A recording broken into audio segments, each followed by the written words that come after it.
ขั้นตอนห่อเลยเก็บเอาออกแผ่นเนี่ยเวลาทอดออกมามันสิเหลืองน้ำแผ่นเอ็กโลมาตัดครึ่งเอามาเฮ็ดแบบนี้นะห่อได้หลายวิธีพี่น้องจ้ะเก็บเอาเฮ็ดห่อใหญ่ได้บ่ล่ะเฮ็ดห่อใหญ่มันประกอบเลยพี่น้องเอาโหก2เบื้องเข้ากันเบื้องซ้ายเบื้องขวาโหกเข้ากันอันนี้ลั่นมันเข้าไปลั่นเข้าไปกาวติดพี่น้องอันนี้แป้งสาลีเด้อพี่น้องแป้งสาลีก่อยจะน้ำวิธี1ผ่านไปวิธีที่2พี่น้องโหกเข้าเบื้องซ้ายเบื้องขวาโหกเข้ากันแล้วก็พี่น้องก็ลั่นเข้ามาพันแน่นๆพี่น้องจ้ะเอากาวติดพี่น้องจ้ะเด็กไปหมักแบบที่1ที่2อันนี้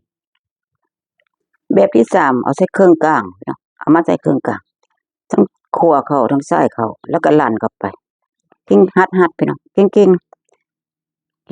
น้องแบบที่3พี่น้องจ้ะแบบที่4พี่น้องจ้ะเอามาเข้ามาจิกแก่ไปให้มันเข่งหิ้วเข้าไปซ้ายพับขวาแล้วก็กาวติดเวลาเรียบร้อยพี่น้องโอ้นี่งามไปแต่หักไปมักแบบใดกดไลค์กดแชร์เข้ามากดคอมเมนต์เข้ามา